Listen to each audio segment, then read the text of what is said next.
सदाशिवसमारम्भां शङ्कराचार्यमध्यमाम् अस्मदाचार्यपर्यन्तां वन्दे गुरुपरम्पराम्। हरिः ओम्। श्रीगुरुभ्यो नमः। हरिः ओम्। वासुदेवसुतं देवं कंसचाणूरमर्दनं देवकी परमानन्दं కృష్ణం వందే జగద్గురుం. మనం భగవద్గీత 189వ క్లాస్లో ఉన్నాము. అంత ముందు క్లాస్లో 17వ అధ్యాయంలో 22వ శ్లోకం వరకు ముగించుకున్నాము. ఇప్పుడు 17వ అధ్యాయంలో 20వ శ్లోకం నుంచి 28 వరకు చాంట్ చేస్తాను. దాతవ్యమిది యద్దానం దీయతేనుపకారిణే దేశే కాలే చ పాత్రే చ తద్దానం సాత్వికం స్మృతం యత్తు ప్రత్యుపకారార్థం ఫలముద్దిశ్య వా పునః దీయతే చ పరిక్లిష్టం తద్దానం రాజసం స్మృతం. అదేశకాలే యద్దానం అపాత్రేభ్యశ్చ దీయతే అసత్కృతమవజ్ఞాతం తత్తామసం ఉదాహృతం. ఓం తత్సదితి నిర్దేశః బ్రహ్మణస్త్రివిధ స్మృతః బ్రహ్మణాస్తేన వేదాశ్చ యజ్ఞాశ్చ విహితా పురా తస్మాదోమిత్యుదాహృత్య యజ్ఞదానతపక్రియాః ప్రవర్తంతే విధానోక్తాః సతతం బ్రహ్మవాదినాం. తదిత్యనభిసంధాయ ఫలం యజ్ఞతపక్రియాః దానక్రియాశ్చ వివిధాః క్రియంతే మోక్షకాంక్షిభిః సద్భావే సాధుభావే చ సదిత్యేతత్ ప్రయుజ్యతే ప్రశస్తే కర్మణి తథా సచ్చబ్ద పార్థయుజ్యతే యజ్ఞే తపసి దానే చ స్థితి సదితి చోచ్యతే కర్మ చైవ తదర్థీయం సదిత్యేవాభిధీయతే. అశ్రద్ధయాహుతం దత్తం తపస్తప్తం కృతం చ యత్ అసదిత్యుచ్యతే పార్థ న చ తత్ప్రేత్య నో ఇహ. ఓం తత్సదితి. శ్రీమద్భగవద్గీతాసు ఉపనిషత్సు బ్రహ్మ విద్యాయాం యోగశాస్త్రే శ్రీకృష్ణార్జున సంవాదే శ్రద్ధాత్రయ విభాగయోగో నామ సప్తదశోధ్యాయః. 17వ అధ్యాయాన్ని ప్రధానంగా 3 అంశాలుగా విభజించవచ్చు అని చూస్తూ వస్తున్నాము. అవి శ్రద్ధాత్రయ విభాగం శ్లోకాలు 1 నుంచి 6 వరకు, 4 అంశాలు శ్లోకాలు 7 నుంచి 22 వరకు, ఓం తత్సత్ విశ్లేషణ శ్లోకాలు 23 నుంచి 28 వరకు. మనం మొదటి 2 అంశాలు ముగించుకుని 3వ అంశంలోకి అడుగు పెట్టబోతున్నాం.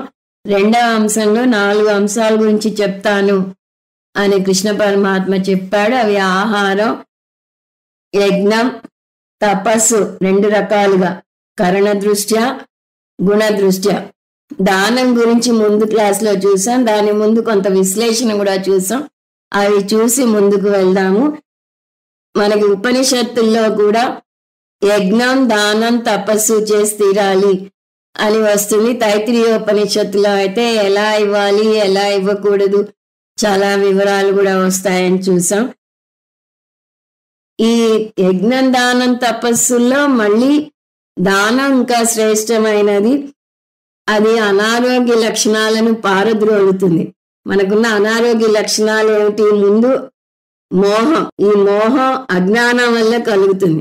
ఆత్మ అజ్ఞానమే అన్ని సమస్యలకు మూలం. ఈ మోహం వల్ల అభద్రతకు లోనై బాహ్యంగా భద్రతను కోరుకుంటాను. అందువల్ల వీళ్ళంతగా ఆస్తి, ధనం అన్ని పోగేసుకోవాలని చూస్తాను, ఎవరికి ఇవ్వను. రెండవది లోభం. ఈ మోహం ఇంకొక అనారోగ్యకరమైన లక్షణానికి దారితీస్తుంది. ఎప్పుడైతే నేను బాహ్య వస్తువుల్లో ఆనందం దొరుకుతుందని భ్రమపడతానో అంతకంతకు వాటిని ఇంకా ఎక్కువ ఎక్కువ పోగేసుకోవాలి అనే తపన పెరుగుతుంది. అంటే లోభం అంటే దురాశ, దురాశ పెరుగుతుంది. కార్పణ్యం, ఈ దురాశకు తోడు కార్పణ్యం తోడవుతుంది. అంటే పీనాస్తనం, ఎక్కువ పోగేసుకున్నాక కూడా ఎవరికి ఇవ్వబుద్దేదు, నేనే అంతా ఉంచుకోవాలి, నేను ఇస్తే నాకు తగ్గిపోతుంది అనే పీనాసితనం దానం చేయకుండా అడ్డుపడుతుంది. ఇంకొక లక్షణం భయం. ఎప్పుడైతే ఇంత డబ్బు పోగేసుకుంటానో ఎవరైనా ఎత్తుకుపోతారేమో అనే భయం పట్టి పీడిస్తూ ఉంటుంది. వేదాంతం మీరు అలా బాహ్య వస్తువులను పట్టుకుని వేలాడిన కొద్దీ మీ అభద్రతా భావన కొనసాగుతూనే ఉంటుంది అంటుంది. అందువల్ల దానం చేయటం నేర్చుకోమంటుంది. ఎలా దానం చేయాలి అంటే ముందు పనికిరాని వాటినన్నా దానం చేయటం నేర్చుకోండి అంటుంది. తర్వాత ప్రకృతి సూత్రాలను పాటించండి అంటుంది. ప్రకృతిలో ఏది చూసినా ఒక వృత్తంలాగా సాగుతుంది, ఇవ్వటం పుచ్చుకోవటం జరుగుతూ ఉంటుంది. అలా మనం కూడా ఇస్తూ రావాలి అని నేర్చుకుంటాం అది చూస్తే. దాని తర్వాత సామాజిక ప్రయోజనం. మన దగ్గర అదనంగా ఉన్న సొమ్మును సమాజానికి దానం చేస్తే సమాజం బాగుపడుతుంది, లేదా మన నుంచి బలవంతంగా లాక్కోవడానికి చూస్తుంది. 4 వైరాగ్యాన్ని పెంపొందిస్తుంది. దానం చేయటం మొదలెడితే చివరి దశ అయిన సన్యాసాశ్రమంకి వచ్చేసరి అన్ని ఇవ్వడానికి సిద్ధపడతాం. అందువల్ల దానం చెయ్యాలి. దానం చెయ్యాలంటే వైరాగ్యం పెంచుకోవాలి. దీంతో దానం మీద ప్రత్యేక విశ్లేషణ అయింది. ఒక్కొక్కటి మనం ఒక టేబుల్లో చూసుకుంటూ వస్తున్నాం. ఇప్పుడు దానం గురించిన టేబుల్ చూస్తే దానం చేసే విధానం, చేస్తే కలిగే ఫలం, అది సాత్విక పరంగా, రాజసిక పరంగా, తామసిక పరంగా చూస్తాం. సో సాత్విక దానం చేసే విధానం దేశకాల పాత్రలను ఎరిగి దానం చేస్తాడు. దానివల్ల కలిగే ఫలం విలువను తెలుసుకుని ఫలాపేక్ష లేకుండా చేస్తాడు. రాజసిక దానం చేసే విధానం ఇష్టం లేకుండా భయం కొద్దీ చేస్తాడు. ఫలం ప్రత్యుపకారం ఆశించి, పుణ్యం ఆశించి చేస్తాడు. తామసిక దానం దేశకాల పాత్రలను ఎరగకుండా చేస్తాడు. ఫలం అవమానపరుస్తూ అగౌరవంగా చూస్తూ ఇస్తాడు. ఇంతవరకు ముందు క్లాస్లో చూసాం. ఇక్కడితో నిజానికి శ్రద్ధాత్రేయ విభాగ యోగం అయిపోయిందని చెప్పచ్చు. ఓం తత్సదితి అని మనం చెప్పే అవకాశం ఉంది. కానీ ఇక్కడ కృష్ణ పరమాత్మ ఓం తత్సత్ విశ్లేషణ చెప్తున్నాడు. 23 నుంచి 28 శ్లోకాల్లో ఈ ఓం తత్సత్ వివరణ చూస్తాం. ఓం తత్సత్ విశ్లేషణ. ఓం తత్సత్ చాలా గొప్ప మంత్రం. అన్ని దైవ కార్యాల్లోనూ ఈ మంత్రాన్ని పఠిస్తారు. ముఖ్యంగా ఏదైనా దైవ కార్యం ముగించేటప్పుడు ఏ భగవంతుడి ముందు చేస్తే ఆ పేరు చెప్తారు. ఓం తత్సత్ బ్రహ్మార్పణమస్తు అంటారు, లేదా ఓం తత్సత్ కృష్ణార్పణమస్తు, లేదా ఓం తత్సత్ రామార్పణమస్తు అని ఒక దైవనామ స్మరణతో కలిపి ఈ ఓం తత్సత్ చెప్తారు. ఎక్కడి దాకానో ఎందుకు, భగవద్గీతలోనే మనం ప్రతి అధ్యాయం చివర ఓం తత్సదితి శ్రీమద్ భగవద్గీతాసు ఉపనిషత్సు అంటూ చెప్పుకుంటూ వస్తాం. అందువల్ల కృష్ణ పరమాత్మ ఇంతగా మనం వాడుతున్న ఓం తత్సత్ గురించి అద్భుతంగా వివరిస్తున్నాడు. ఆ శ్లోకాల అర్థాలు చూసే ముందు దాని సారాంశం విడిగా చూద్దాం. ఓం తత్ సత్ 3 పదాలు ఉన్నాయి. ఇది చాలా శక్తివంతమైన మంత్రం. భగవంతుని యొక్క 3 నామాలు ఈ 3 పదాల్లో వస్తాయి. అవి ఓం తత్ సత్. ఓం అంటే జగద్రక్షకుడు. ఓం అనే పదం ఔ ధాతువు నుంచి వచ్చింది. అవతి రక్షతి పాలయతి ఇది ఓం. అందువల్ల ఓం అంటే రక్షణకర్త, పాలనకర్త అని అర్థం. ఇప్పుడు తత్ చూద్దాం. తత్ అంటే ప్రమేయం గురించి. తత్ త్వం అసి పదంలో తత్ ఏమిటి? పరమాత్మ గురించి.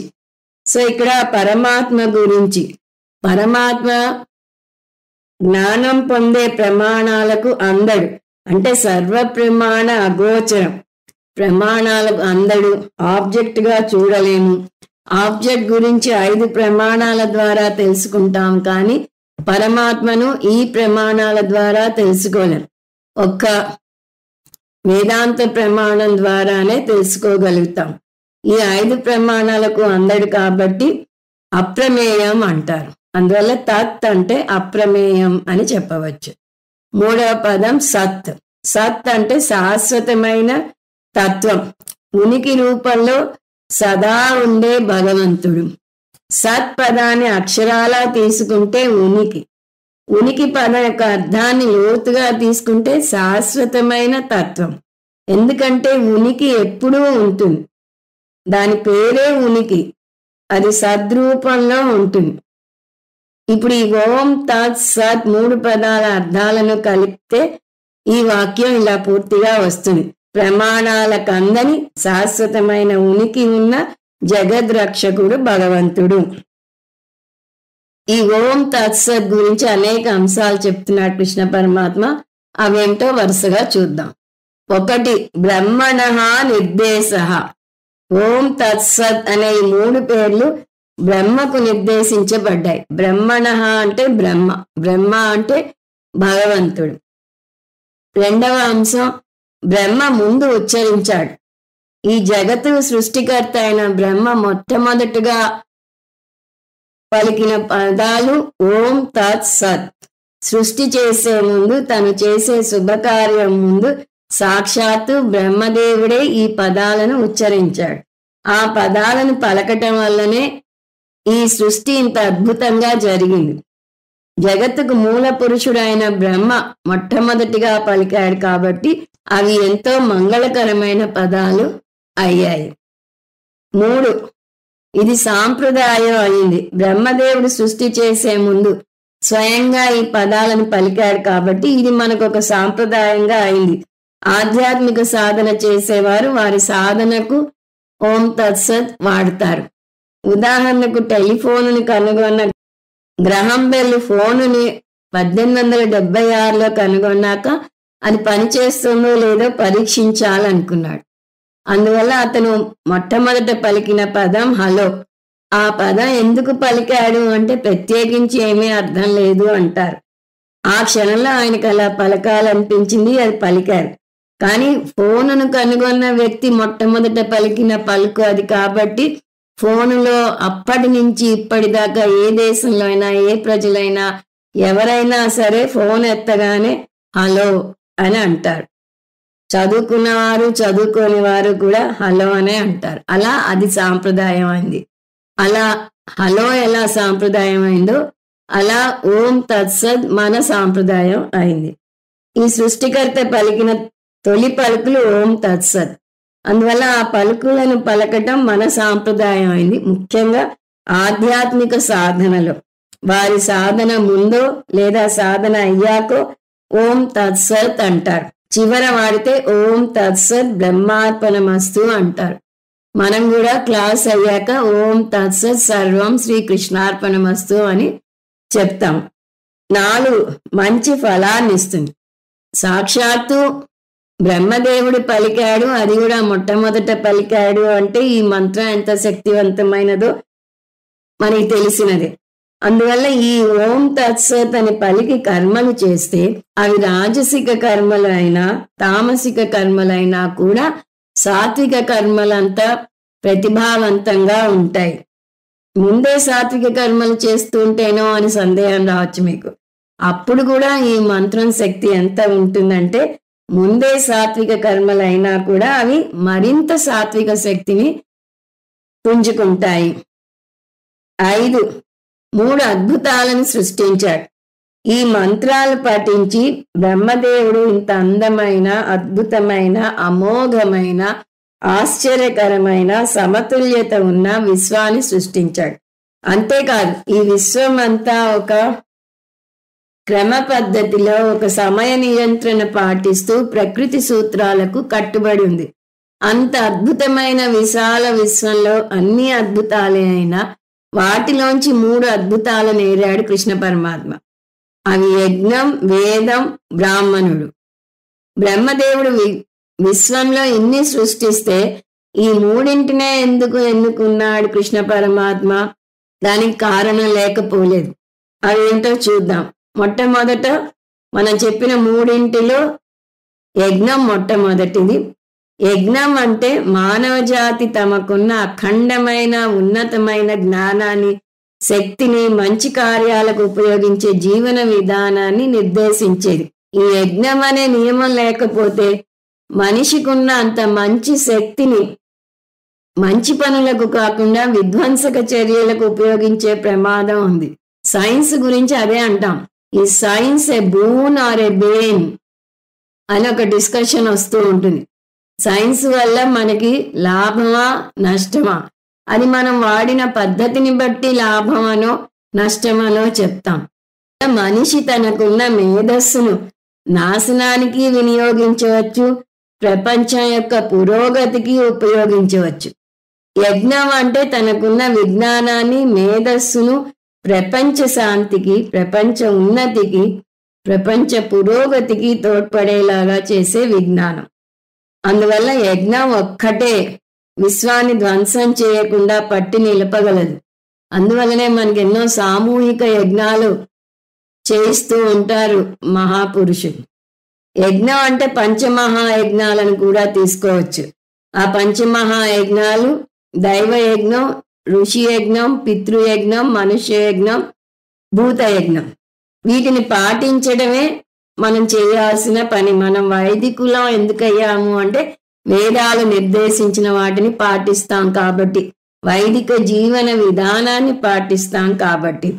యజ్ఞం అంటే వేదాల్లో చెప్పే కొన్ని యజ్ఞాలు మాత్రమే కాదు, ఇప్పుడు చెప్పుకున్న ఈ పంచమహాయజ్ఞాలు కూడా వస్తాయి. ఈ పంచమహాయజ్ఞాలు ఆరోగ్యకరమైన, సానుకూలమైన, తెలివైన జీవన విధానాన్ని ఏర్పరుస్తాయి. యజ్ఞం మాత్రమే సృష్టి నాశనం అవ్వకుండా చేస్తుంది కాబట్టి అది చాలా ముఖ్యం. రెండవది వేదం. వేదం ఎందుకు ముఖ్యమైనది? వేదం అపౌరుషేయం, సాక్షాత్తు ఆ భగవంతుని నుంచే వచ్చింది. అంతేకాదు అది మనకి ఒక మాన్యువల్ లాగా ఇవ్వబడింది. మనం ఒక చిన్న యంత్రం కొంటేనే అది ఎలా వాడాలో, ఎలా వాడకూడదో డూస్ అండ్ డోంట్స్ చెప్తూ వచ్చే ఒక మాన్యువల్ ఇస్తారు దాంతో పాటు. అలా భగవంతుడు మనని సృష్టించాక మన జీవన విధానాన్ని ఎలా నిర్దేశించాలో తెలుపుతూ ఒక మాన్యువల్ ఇచ్చాడు. దాన్నే వేదాలు అంటారు. వేద పూర్వ భాగం ధర్మశాస్త్రం, వేద అంత భాగం బ్రహ్మశాస్త్రం. వేదాలు చెప్పేవి రెండే అంశాలు, ధర్మం, బ్రహ్మ. ఈ రెండు నేర్చుకోవాలి మనం. అందువల్లనే ధర్మశాస్త్రంలో మొదటి సూత్రం అథాతో ధర్మ జిజ్ఞాస. బ్రహ్మ సూత్రాల్లో నేర్చుకునే మొదటి సూత్రం అథాతో బ్రహ్మ జిజ్ఞాస. ఈ విధంగా మనకి ధర్మం గురించి, భగవంతుడి గురించి చాలా వివరంగా, విపులంగా చెప్తుంది. ఏ విధంగా మన జీవనం గడపాలి, మన జీవన విధానాన్ని సూచిస్తుంది. అందువల్లనే మనది సనాతన ధర్మం అంటారు. పైగా ఈ పంచమహాయజ్ఞాలు కూడా మనకి వేదంలో చెప్పబడ్డాయి. విజ్ఞానాన్ని వేదం నుంచి పొందుతాం. ఈ విధంగా వేదం చాలా ముఖ్యం. వేదం వల్ల యజ్ఞం గురించి నేర్చుకుంటాం. యజ్ఞం జగత్తు యొక్క స్థితికి తోడ్పడుతుంది. అందువల్ల వేదం చాలా ముఖ్యమైనది. మూడవది బ్రాహ్మణుడు. బ్రాహ్మణుడు అంటే బ్రాహ్మణ జాతికి చెందిన వ్యక్తి మాత్రమే కాదు, గుణ బ్రాహ్మణుడు. అంటే వైదిక జీవన విధానాన్ని 10 కాలాలు నిలబెట్టి తను పాటించి ఇతరుల చేత పాటింపచేసే వ్యక్తి ఎవరైనా సరే బ్రాహ్మణుడే. అతను ఏ వర్ణానికన్నా చెందని, బ్రాహ్మణ, క్షత్రియ, వైశ్య, శూద్రులలో ఏ వర్ణానికి చెందిన వ్యక్తి అయినా, స్త్రీ అయినా, పురుషుడైనా, ఉద్యోగంలో ఉన్నా, వ్యాపారం చేస్తున్నా, రాజ్యభారం మోస్తున్నా కూడా అతను వేదాన్ని తను నేర్చుకుని అధ్యయనం చేసి అధ్యాపనం చేస్తే అతను బ్రాహ్మణుడు. ఎందువల్ల అంటే వేదాలను నలుగురికి అందజేస్తున్నాడు. అందువల్ల అతను బ్రాహ్మణుడు అవుతాడు. నలుగురికి ఎలా అందజేస్తాడు? 2 విధాలుగా అందజేస్తాడు. వేదాన్ని బోధించే గురువుగా మన సాంప్రదాయాన్ని పరంపరగా అందజేస్తాడు. మనం ఈ వేదాన్ని నేర్చుకుంటున్నది కర్ణ పరంపరగా గురు పరంపరగా నేర్చుకుంటున్నాం. అందువల్ల ఈ బ్రాహ్మణుడి పరంపరగా మన వేదాలు అంతరించిపోకుండా మనకి నేర్పించుకొస్తున్నాడు. అంతేకాదు, అతను నేర్పించడమే కాదు, అతను పాటిస్తాడు కూడా వైదిక జీవన విధానాన్ని. వేదం నిర్ణయించిన వైదిక జీవన విధానాన్ని పాటిస్తాడు కాబట్టి అతను ఆచార్యుడు కూడా అవుతాడు. తనే స్వయంగా ఆచరించి ఇంకొకరికి చెప్పే వ్యక్తిని ఆచార్యుడు అంటారు. మన హిందూ మతాన్ని ధార్మిక మతం అని, పురాతన మతం అని అందువల్లనే అంటారు. వేదం బోధించిన ధర్మ సూత్రాలను పాటించే వ్యక్తి, వేదాన్ని పరిరక్షించే వ్యక్తి బ్రాహ్మణుడు. బ్రాహ్మణుడు అనే పదమే బ్రహ్మ అనే పదం నుంచి వచ్చింది. బ్రహ్మ అంటే ఒక అర్థం వేదం. అందువల్ల ఇతను వేదాలకు ప్రతీకగా నిలుస్తాడు కాబట్టి బ్రాహ్మణుడు అయ్యాడు. బ్రహ్మ వేదం జానాతి, ఇది బ్రాహ్మణ.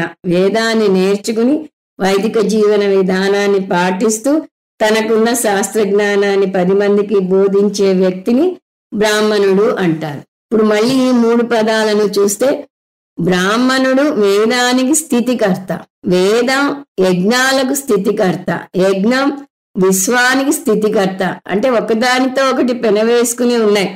బ్రాహ్మణుడి వల్లే వేదాలు నిలుస్తున్నాయి, వేదాల వల్లే యజ్ఞాలు చేయగలుగుతున్నాం, యజ్ఞాలు చేయటం వల్లనే విశ్వం ధర్మబద్ధంగా నడుస్తున్నది. అందువల్ల ఈ సృష్టించబడిన విశ్వం నాశనమవకుండా ఉండాలి అంటే వేదాలను తెలుసుకున్న బ్రాహ్మణుడు ఉండాలి, వేదాల్లో చెప్పిన యజ్ఞాలు ఉండాలి, ఆ యజ్ఞాలు చేయాలి. అప్పుడు ఈ 3 అంశాలు కలిసి విశ్వం అందంగా నిలుస్తుంది. బ్రాహ్మణుడు లేకపోతే వేదాలకు ఉనికి లేదు.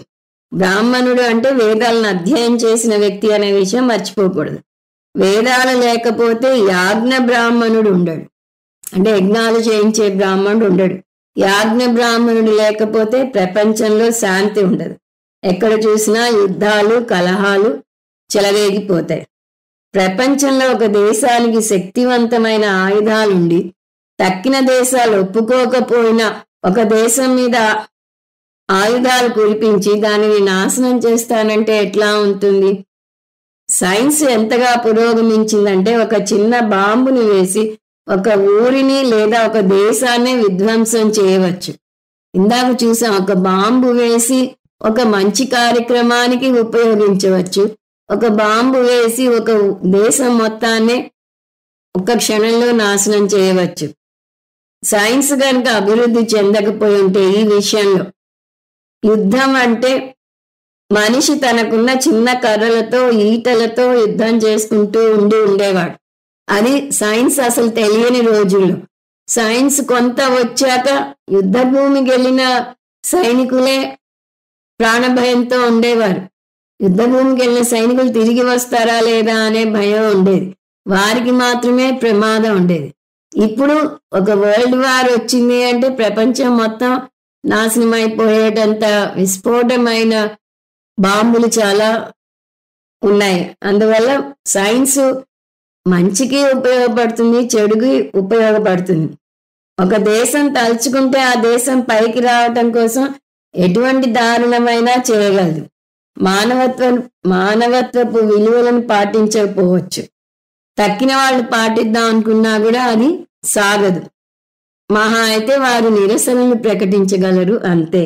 అందువల్ల సైన్స్కి జతగా ధర్మం తోడవాలి. జ్ఞానం మాత్రమే ఉండి యజ్ఞం లేకపోతే లాభం లేదు. అందువల్లనే మన వైదిక సాంప్రదాయంలో విలువలకు చాలా విలువనిస్తారు. ఒక విలువకు విలువనిచ్చినప్పుడే ఆ విలువకు విలువ ఉంటుంది అని పూజ స్వామీజీ చెప్తూ ఉంటారు. మన శాస్త్రం ఎప్పటికప్పుడు మనిషి విలువలను పాటించాలి. సత్యమేవ జయతే నానృతం అని నేర్పిస్తుంది. కృష్ణ పరమాత్మ కూడా భగవద్గీతలో అడుగడుగున విలువల గురించి చెప్తున్నాడు. 16, 17 అధ్యాయాలు ప్రత్యేకించి ఈ విలువలకే కేటాయించాడు. ఎందువల్లనంటే మనం ఎంత నేర్చుకున్నా విలువలకు విలువనివ్వకపోతే ఆ విద్య ప్రతికూల పరిస్థితులకు వినియోగిస్తారు తప్పితే సమాజానికి మేలు జరగదు. మానవత్వపు విలువలు పాటించకపోవచ్చు. అందువల్ల సైన్స్కి ధర్మం చెట్టాపట్టాలుగా ఉండాలి. జ్ఞానం మాత్రమే ఉండి యజ్ఞం లేకపోతే లాభం లేదు. అందువల్ల ఇంత అద్భుతమైన సృష్టి ఇంత అద్భుతంగాను తరతరాలకు అందజేయబడాలి అంటే యజ్ఞం, వేదం, బ్రాహ్మణుడు ఈ మూడు చాలా ముఖ్యం. ఈ మూడింటిని కూడా బ్రహ్మదేవుడు సృష్టించాడు. ఎలా సృష్టించాడు? ఓం తత్సత్ పదాలను పలికి సృష్టించాడు. అందువల్ల ఈ మంత్రం ఇంత గొప్పదైంది. ఇక్కడితో ఓం తత్సత్ మీద విశ్లేషణ అయిపోయింది. ఇప్పుడు ఈ నేపథ్యంతో కృష్ణ పరమాత్మ చెప్పిన ఈ శ్లోకాలను చూద్దాం. 23 ఓం తత్సదితి నిర్దేశః బ్రహ్మణస్త్రివిధ స్మృతః బ్రహ్మణాస్తేన వేదాశ్చ యజ్ఞాశ్చ విహితా పురా. సో ఓం తత్సత్ విశిష్టత మనం శ్లోకాలు 23 నుంచి 28 వరకు చూస్తాము. మొట్టమొదట ఓం తత్సదితి, ఓం తత్ సత్ అనే ఈ పదాలు బ్రహ్మణః త్రివిధః నిర్దేశః, ఈ మూడు నామాలు కూడా భగవంతుని నామాలు. భగవంతుడు ముందు పలికాడు అని చెప్పాం, అవి భగవంతుని నామాలుగా కూడా వస్తాయి అని కూడా చూసాం. సో ముందు ఆ విషయం చూస్తున్నాం. ఈ భగవంతుడికి నామాలు, బ్రహ్మణ అంటే ఈశ్వరుడు, ఈశ్వరునికి అనేక నామాలు ఉన్నాయి. కానీ కృష్ణ పరమాత్మ ఈ మూడు నామాలను ఎందుకు పేర్కొన్నాడు? తేన, ఈ మూడు నామాల వల్ల, అంటే ఈ మూడు నామాలను పఠించటం వల్ల విహిత, ఈ అద్భుతమైన మూడు అంశాలను సృష్టించాడు బ్రహ్మ. ఏమిటవి? యజ్ఞాహ, యజ్ఞాహ అంటే తెలివైన జీవన విధానం, మనిషికున్న జ్ఞానాన్ని శక్తిని ధార్మికంగా సానుకూలంగా ఉపయోగించటం యజ్ఞం.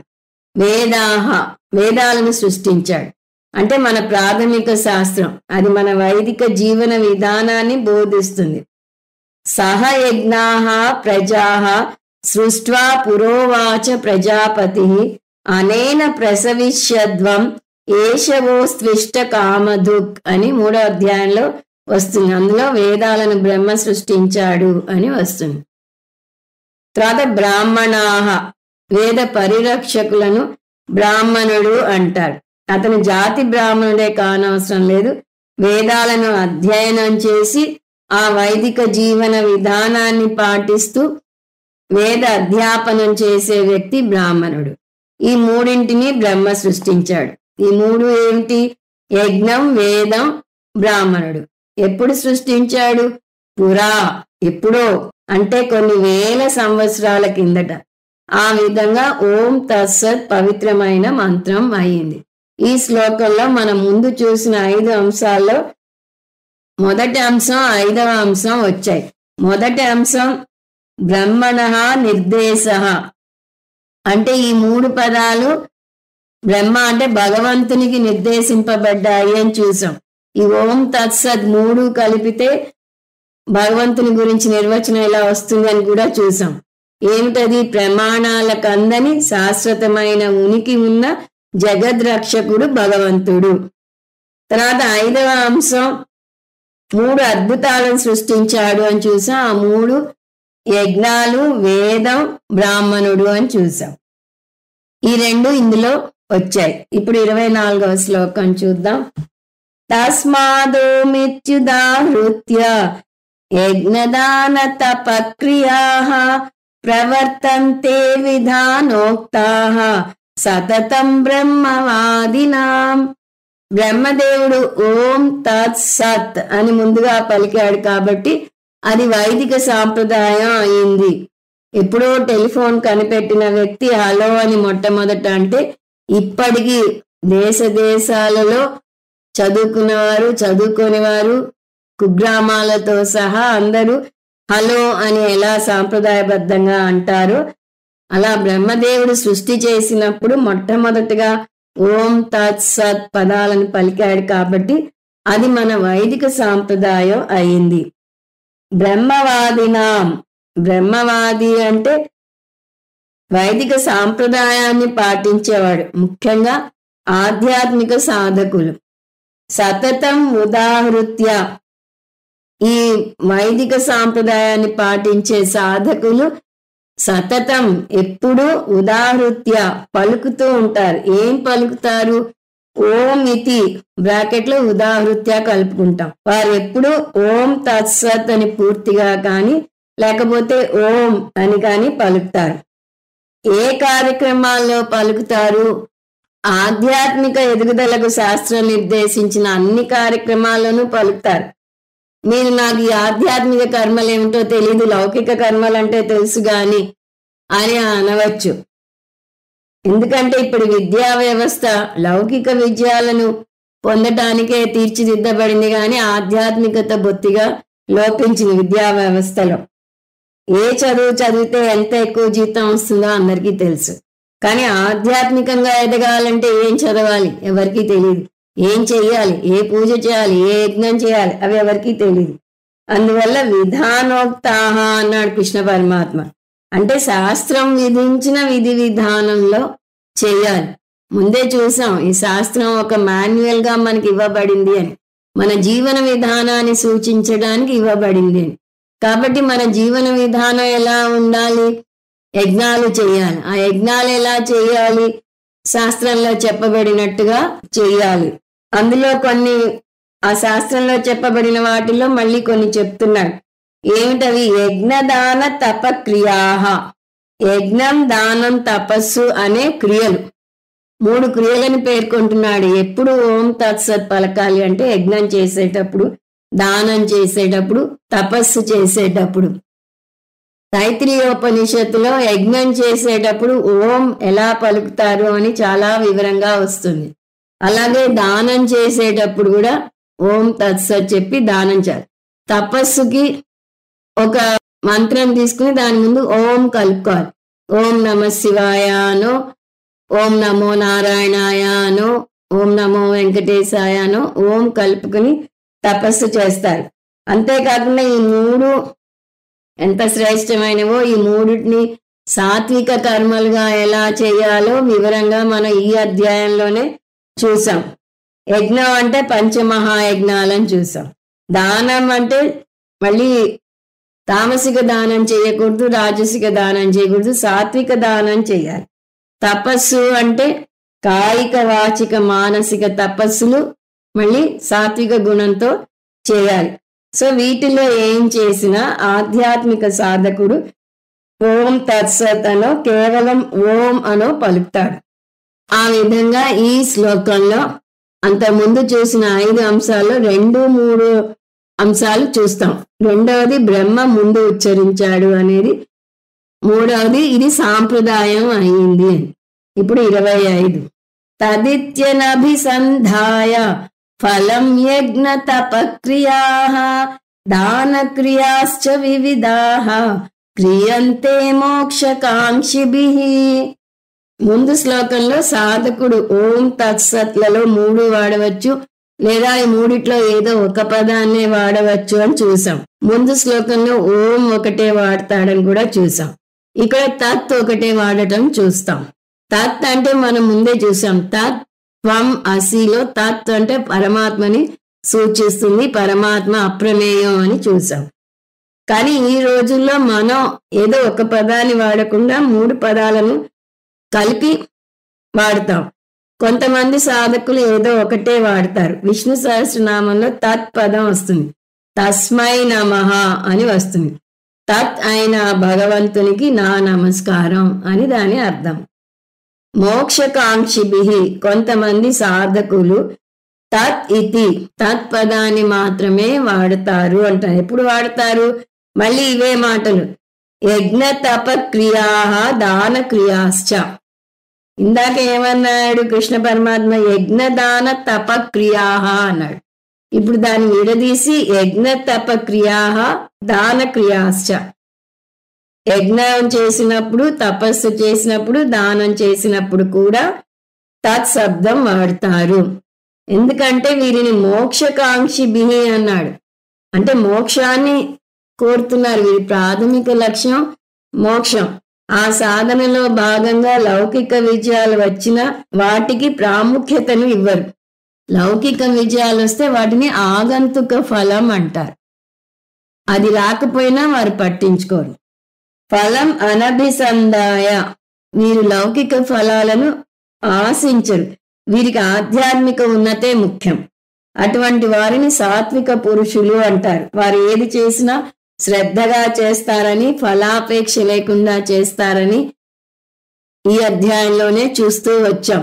అఫలాకాంక్షిభిర్యుక్తై సాత్వికం పరిచక్షతే అని ఈ అధ్యాయంలోనే 17వ శ్లోకంలో చూసాం. అంటే వీరు ఫలాన్ని ఆశించి ఏది చెయ్యరు, నిస్వార్థంగా సమాజ శ్రేయస్సు కోసం చేస్తారు, పరిణితి చెందినవారు. అందువల్ల వీరు అర్ధకామాల వెంట పరుగులు తీయకుండా ధర్మ మోక్షాలకే విలువని ఇస్తారు. అనభిసందాయ అంటే ఫలం గురించిన తపన ఉండదు. ఒకవేళ వారికి ఏదైనా తపన అంటూ ఉంటే అది ఆంతర ఎదుగుదల గురించి మాత్రమే ఉంటుంది తప్పితే బాహ్యాడంబరాలకు పోరు. రాజసిక తపస్సు గాని యజ్ఞం గాని ఎలా చేస్తారని చూసాం. ఆడంబరం, ధమ్మం, దర్పం ఉంటాయని చూసాం. సాత్విక యజ్ఞం ప్రశాంతంగా, నిర్మలంగా ఎదుటివారి శ్రేయస్సు కోరి జరుగుతుంది. అందువల్ల వీరు ఫలాపేక్ష లేకుండా చేస్తారు అని చెప్తున్నాడు కృష్ణ పరమాత్మ. సో ఇందులో మనం చెప్పిన 4వ అంశం మంచి ఫలాన్ని ఇస్తుంది అనే అంశం ఇక్కడ చర్చించబడింది. 26 సద్భావే సాధుభావే చ సదిత్యే ప్రయుజ్యతే ప్రశస్తే కర్మణి తథా సచ్చబ్ద పార్థయుజ్యతే. మనం ఎంతవరకు ఏం చూసాం?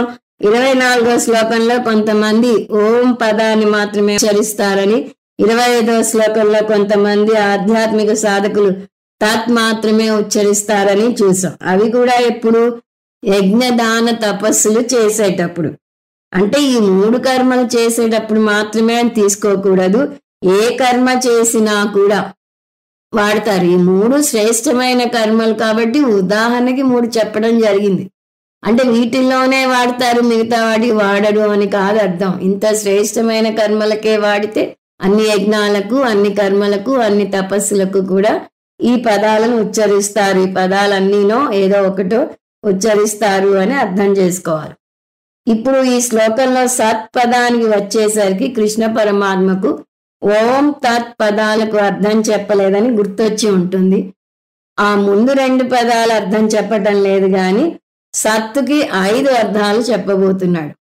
మనం ముందే ఓం తత్ సత్ పదాలకు అర్థాలు చూసాం. మనం చూసిన అర్థాలను ఒకసారి మళ్ళీ గుర్తు తెచ్చుకుందాం. ఓం అంటే జగద్రక్షకుడు, రక్షణకర్త, పాలనకర్త అని చూసాం. తత్ అంటే ప్రమాణాలకు అందడు, ఆబ్జెక్ట్ గా చూడలేము కాబట్టి అప్రమేయం అని అన్నాం. సత్ అంటే ఉనికి, శాశ్వతమైన తత్వం అని చూసాం. ఇప్పుడు ఓం తత్ గురించి చెప్పడం లేదు కానీ కృష్ణ పరమాత్మ సత్ శబ్దం యొక్క అర్థాన్ని 5 అర్థాలుగా ఇవ్వబోతున్నాడు. అవేంటో చూద్దాం. 1 సాధుభావేచ సదిత్యే ప్రయుజ్యతే. దాన్ని విడదీస్తే సద్భావే సాధుభావేచ సత్ ఇతి ఏతత్ ప్రయుజ్యతే. సాధుభావే అంటే మంచి ప్రవర్తనను సత్ అంటారు. సాధుత్వం అంటే మంచితనం, అందువలనే సన్యాసులను సాధువులు అంటారు. సాధుభావే, సాధు భావన ఉంది అంటే వాళ్ళలో ధార్మికత్వం ఉంది అని. సాధువులను ఉత్తర భారతదేశంలో సంత్ పురుషులు అంటారు. సంత్ అంటే ధార్మిక పురుషుడు. సంత్ తుకారాం, సంత్ నామదేవ్ పేర్లు మనకి సుపరిచితమే. ప్రయుజ్యత అంటే ప్రయోగింపబడుతుంది. 2వ అర్థం సద్భావ అంటే ఇంకొక అర్థం ఉనికి. ఆధ్యాత్మిక పరిభాషలో సత్ అంటే శాశ్వతమైన ఉనికి. బ్రహ్మ నిర్వచనాల్లో మనం నేర్చుకునేది సత్ చిత్ ఆనందం బ్రహ్మ. సత్ అంటే ఎగ్జిస్టెన్స్ అంట ఇంగ్లీష్ లో. The book is, the table is, the man is, the chair is అని చెప్పినప్పుడు ఆ ఈజ్ ఆ పదాలు ఆ ఈజ్నెస్ ఉనికిని సూచిస్తాయి, ఎగ్జిస్టెన్స్ ని సూచిస్తాయి అని చెప్తాం.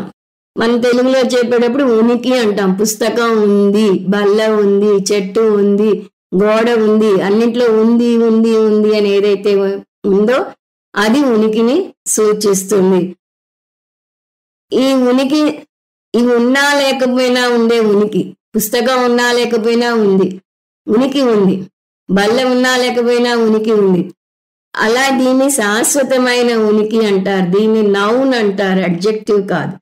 అందువలనే చాందోగ్యోపనిషత్తులో అక్షర లక్షల విలువ చేసే ఓం ప్రథమమైన వాక్యం సదేవ సౌమ్య ఇదమగ్రే ఆసీత్ అని వస్తుంది. సత్ ఏవ, సత్ మాత్రమే ఉంది. సౌమ్య శిష్యుల్ని అడ్రస్ చేస్తూ గురువు చెప్తున్నాడు, ఈ ప్రపంచం పుట్టక ముందు సత్ మాత్రమే ఉంది అని వస్తుంది. సద్భావ అంటే శుద్ధ ఉనికి, ప్యూర్ ఎగ్జిస్టెన్స్ అంటాం ఇంగ్లీష్లో. సాధుభావ అంటే మంచి ప్రవర్తన. మూడవ అంశం ప్రశస్తే కర్మని, మంచి కర్మలను కూడా సత్ అంటారు. సత్కర్మలు చేస్తున్నాడు అని అంటాం కదా, సత్కర్మ అంటారు. సాధుభావ పదానికి ప్రశస్తే కర్మని పదానికి మధ్య భేదం ఏమిటి అంటే, సాధుభావం మంచి ప్రవర్తనని చూపిస్తుంది, అంటే నడవడికను సూచిస్తుంది. సత్కర్మ అంటే చేసే పనిని సూచిస్తుంది. సచ్చబ్ద పార్థ యుజ్యతే, సత్పదానికి ఈ విధంగా 3 అర్థాలు ఉన్నాయి పార్థ అని చెప్తున్నాడు కృష్ణ పరమాత్మ. మన 5 అన్నాం, ఇంకో 2 27వ శ్లోకంలో వస్తాయి. యజ్ఞే తపసి దానే చ స్థితి సదితి చోచ్యతే కర్మ చైవ తదర్థీయం సదిత్యేవాభిధీయతే. 4వ అర్థం స్థితిని. స్థితిని అంటే పట్టుదలగా చేయటం, ఒక తపనతో చేయటం. దేన్ని ఒక్కొక్క శ్లోకంలో చూస్తూ వస్తున్నాం, యజ్ఞదాన తపస్సు అని. సో ఇక్కడ కూడా యజ్ఞే తపసి దానేచ, 24లో యజ్ఞదాన తపక్రియా అన్నాడు, 25లో యజ్ఞ తపక్రియా దాన క్రియాశ్చ అన్నాడు. ఇప్పుడు 26లో యజ్ఞే తపసి దానేచ. ఎలా వాడినా ఈ మూడిట్లోనూ ఈ సత్ పదం వస్తుంది అని చెప్తున్నాడు. సో స్థితి అంటే పట్టుదలగా చేయటం అన్నాం కదా, ఈ యజ్ఞదాన తపస్సులను శ్రద్ధగా పట్టుదలగా చేయటం, దానాన్ని శ్రద్ధగా ఇవ్వటం, యజ్ఞాన్ని శ్రద్ధగా చేయటం, తపస్సును శ్రద్ధగా చేయటం. ఈ నిష్టను సన్నిష్ట అంటారు. దాన్ని విడదీస్తే సత్ ప్లస్ నిష్ట. సద్భావ అంటే మంచి ప్రవర్తన, సత్కర్మ అంటే మంచి కర్మ, సన్నిష్ట అంటే అంకిత భావం. ఈ 3 సందర్భాలలోనూ సత్ పదం వచ్చింది. ఈ 3 అర్థాలు కాక మన ఇందాక చూసిన ప్యూర్ ఎగ్జిస్టెన్స్, శుద్ధ ఉనికి అర్థం కూడా వస్తుంది. 5వ కారణం కృష్ణ పరమాత్మ చెప్పినది కర్మ చైవ తదర్థీయం. ముందేమో యజ్ఞం దానం తపస్సులను కర్మ అన్నాం, అవి ప్రాథమిక కర్మలు, వాటిని సత్కర్మ అని కూడా అన్నాం. ఇప్పుడు మామూలు కర్మలు ఏవైనా సరే ఈ యజ్ఞదాన తపస్సులకు సహకరించేవైతే అవి కూడా సత్కర్మలలోకే వస్తాయి. ఉదాహరణకు మీరు వ్యాపారం చేసి బాగా డబ్బు సంపాదించారు అనుకుందాం, అది లౌకిక కర్మే. ధన సంపాదన లౌకిక విజయం. కానీ ఆ సంపాదించిన ధనాన్ని ఎలా వినియోగించారు అనే దాన్ని బట్టి దాని విలువ మారుతుంది. ఆ ధనాన్ని మీరు యజ్ఞం దానం తపస్సుల్లో దేనికైనా ఉపయోగిస్తే, అంటే ఉన్నత కర్మకు ఉపయోగిస్తే, అంటే ఆధ్యాత్మిక ఎదుగుదలకు ఉపయోగిస్తే మీ వ్యాపారం కూడా సత్కర్మ అవుతుంది. అలాగే పూజ చేసే ముందు పూజ గది తుడుస్తారు కదా, అది మామూలుగా చూస్తే లౌకిక కర్మ. కానీ ఎందుకు తుడుస్తున్నారు? పూజ చేయటం కోసం ఆ గదిని శుభ్రపరుస్తున్నారు, కాబట్టి అది కూడా సత్కర్మే అవుతుంది. కొంతమంది గీతా బోధకు వెళ్ళినప్పుడు స్వామీజీ వచ్చేలోపు అక్కడ అరేంజ్మెంట్స్ లో తోడ్పడతారు. అంటే కింద కార్పెట్ పరిచి, కుర్చీలు దొంతరగా పేర్చి ఉన్న వాటిని తీసి కుర్చీలను పరిచి, కావాలంటే మైక్ అరేంజ్ చేయటం అవన్నీ చేసి పెడతారు. అంతేకాదు క్లాస్ అయిపోయాక కూడా అయిపోయిందని వెళ్ళిపోరు, అక్కడ ఆగి ఆ కుర్చీలన్నీ మళ్ళీ దొంతర్లుగా పేర్చి కార్పెట్లని మడిచి మైకుని మళ్ళీ యథాస్థానంలో పెట్టి వెళ్తారు. ఇవన్నీ కూడా సత్కర్మల్లోకే వస్తాయి. ఎందువల్ల? వారు ఆధ్యాత్మిక బోధకు సహాయపడుతున్నారు కాబట్టి. గీతా బోధ సత్కర్మ, ఆ సత్కర్మకి వీరి కర్మ తోడ్పడుతుంది కాబట్టి అది కూడా సత్కర్మే అవుతుంది. కర్మ చేవ అంటే ప్రతికూల అర్థంతో కాదు, అది స్థూల కర్మ అయినా సరే అది యజ్ఞదాన తపస్సులకు తోడ్పడేటట్టయితే అది కూడా సత్కర్మే. సత్ ఇతి ఏవ అభిధీయతే. ఈ 5 సందర్భాలలోనూ వాటిని సత్ అనే అంటారు. ఇక్కడ ఇంకో వాక్యం కూడా గుర్తు తెచ్చుకోవాలి. కొందరు ఆధ్యాత్మిక సాధకులు ఏ పని చేస్తున్నా కూడా సత్ అంటూ ఉంటారు.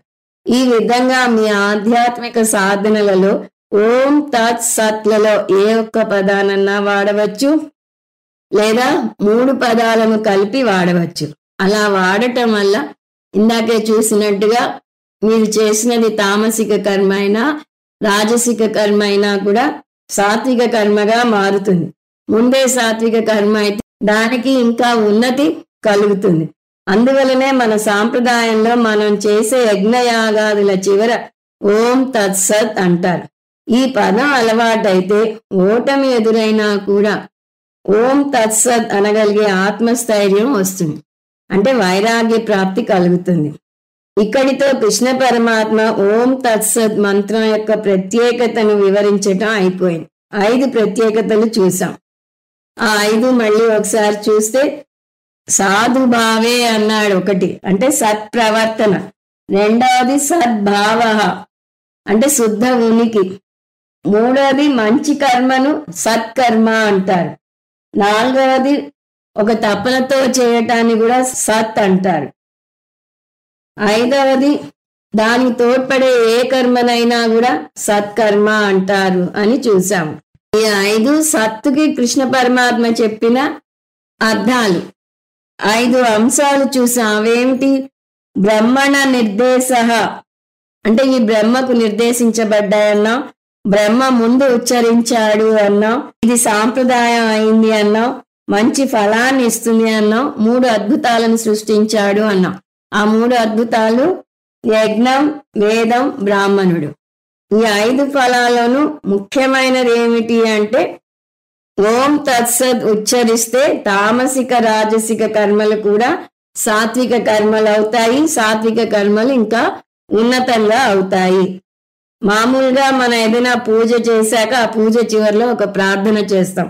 మంత్రలోపే తంత్రలోపే క్రియాలోపే శ్రద్ధాలోపే నియమలోపే కాలలోపే నైవేద్యాది విహితలోపే చ సర్వం యథా ప్రోక్తం యథాశాస్త్ర అనుష్ఠితం పూర్ణం భవతు. ఓ దేవా, నేను ఏ లోపం చేసినా, సరిగా మంత్రాన్ని పఠించకపోయినా, సరి అయిన సమయంలో చేయకపోయినా, సరి అయిన ప్రదేశంలో పఠించకపోయినా, పెట్టాల్సిన నైవేద్యం సరిగా పెట్టకపోయినా నా పూజను నువ్వు జయప్రదం చేయి అని స్వామీజీ జోక్ చేస్తారు. ఈ మంత్రమే సరిగా పఠించలేరు కొంతమంది అని. సో దానికి కూడా మనం కలుపుకోవాలి. ఈ మంత్రం సరిగా పఠించకపోయినా నా భావాన్ని అర్థం చేసుకోని. ఇలాంటి లోపాలు ఏమైనా ఉంటే ఓం తత్సత్ పఠిస్తే భగవంతుడు ఈ లోపాలను సరిదిద్దుతాడు. అంత పవిత్రత ఉంది ఈ మంత్రానికి. ఇప్పుడు ఆఖరి శ్లోకం 28. అశ్రద్ధయాహుతం దత్తం తపస్తప్తం కృతం చయత్ అసదిత్యుచ్యతే పార్థ నచ తత్ప్రేత్య నోయిహ. ఈ శ్లోకంతో కృష్ణ పరమాత్మ తన బోధను ముగించబోతున్నాడు. ముగించే ముందు ఏ విషయంతో ఈ అధ్యాయాన్ని ప్రారంభించాడో ఆ విషయాన్ని మళ్ళీ చెప్తున్నాడు. మనం మర్చిపోయినా కృష్ణ పరమాత్మ గుర్తు చేస్తున్నాడు. అదేంటి? శ్రద్ధ గురించి. ఈ అధ్యాయం పేరే శ్రద్ధాత్రయ విభాగ యోగం. అశ్రద్ధయాహుతం, శ్రద్ధ లేకుండా చేసిన ఏ ఆధ్యాత్మిక కర్మ అయినా దైవ కార్యం అయినా ఎలా ఉంటుందో చెప్తున్నాడు కృష్ణ పరమాత్మ. హుతం అంటే ఆహుతి, శ్రద్ధ లేకుండా హోమంలో వేసిన ఆహుతి. దత్తం, శ్రద్ధ లేకుండా చేసిన దానం. తపతప్తం, శ్రద్ధ లేకుండా చేసిన తపస్సు. మళ్ళీ యజ్ఞం, దానం, తపస్సుల గురించే చెప్తున్నాడు. ఈ 3 శ్రద్ధ లేకుండా చేస్తే యచ్చకృతం, అంతేకాదు శ్రద్ధ లేకుండా చేసిన ఇంకే లౌకిక కర్మ అయినా కూడా, అంతకుముందు ఆధ్యాత్మిక చింతనకు తోడ్పడే ఏ కర్మ అయినా కూడా సత్కర్మ అవుతుంది అన్నాడు.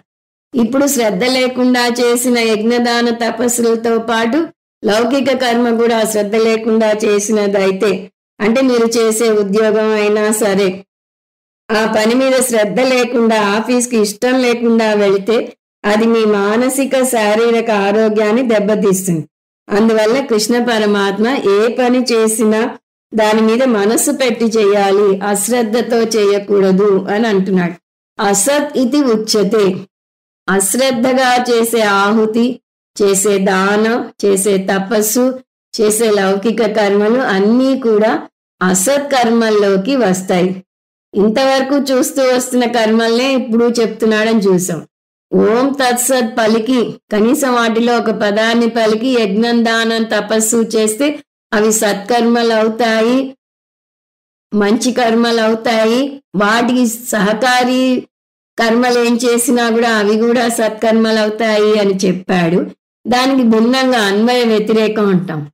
శ్రద్ధ లేకుండా ఈ యజ్ఞం, దానం, తపస్సు ఈ కర్మలు చేస్తే అవి అసత్, సత్తుకు వ్యతిరేక పదం, అవి అసత్ కర్మలు అవుతాయి. ఇలాంటి కర్మలు చేస్తే ఇహలోక ఫలాలు రావు, పరలోక ఫలాలు కూడా రావు అని తేల్చి చెప్పేస్తున్నాడు.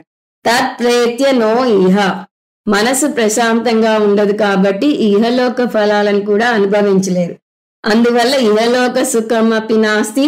నో ప్రేత్య అంటే పరలోక సుఖం కూడా పొందలేరు. అందువల్ల ముఖ్యంగా ఏ పని చేయాలన్నా కావాల్సింది శ్రద్ధ. మీరు కోరుకున్న ఉద్యోగం ఏ కారణం వల్లనో పొందలేకపోతే మీరు పొందిన ఉద్యోగాన్ని ప్రేమించడం నేర్చుకోండి. అదొక్కటే దానికి పరిష్కారం. What you cannot avoid you learn to endure it, bear it with a grin అని మనకి ఇంగ్లీష్లో వస్తుంది. మనం తప్పించుకోలేని వాటిని నవ్వుతూ స్వీకరించడం నేర్చుకోవాలి. అదొక్కటే పరిష్కారం. అందువల్ల మనిషికి శ్రద్ధ చాలా అవసరం. శ్రద్ధ యొక్క ఈ విశిష్టత తెలుపుతూ ఈ అధ్యాయాన్ని ముగిస్తున్నాడు కృష్ణ పరమాత్మ. అందువల్ల కూడా ఈ అధ్యాయాన్ని శ్రద్ధాత్రయ విభాగ యోగము అని అంటారు. ఓం తత్సదితి శ్రీమద్భగవద్గీతాసు ఉపనిషత్సు బ్రహ్మ విద్యాయాం యోగ శాస్త్రే శ్రీకృష్ణార్జున సంవాదే శ్రద్ధాత్రయ విభాగ యోగో నామ సప్తదశోధ్యాయః. హరి ఓం తత్సత్. ఇది శ్రీమద్ భగవద్గీత యందు, ఉపనిషత్తుల యందు, బ్రహ్మ విద్య యందు, యోగ శాస్త్రమునందు, శ్రీకృష్ణార్జున సంవాదమునందు శ్రద్ధాత్రయ విభాగ యోగము అనే 17వ అధ్యాయము. ఓం తత్సత్. సర్వం శ్రీకృష్ణార్పణమస్తు. ఓం పూర్ణమద పూర్ణమిదం పూర్ణాత్ పూర్ణముదచ్యతే పూర్ణస్య పూర్ణమాదాయ పూర్ణమేవావశిష్యతే. ఓం శాంతి శాంతి శాంతి. హరి ఓం. శ్రీ గురుభ్యో నమః. హరి ఓం.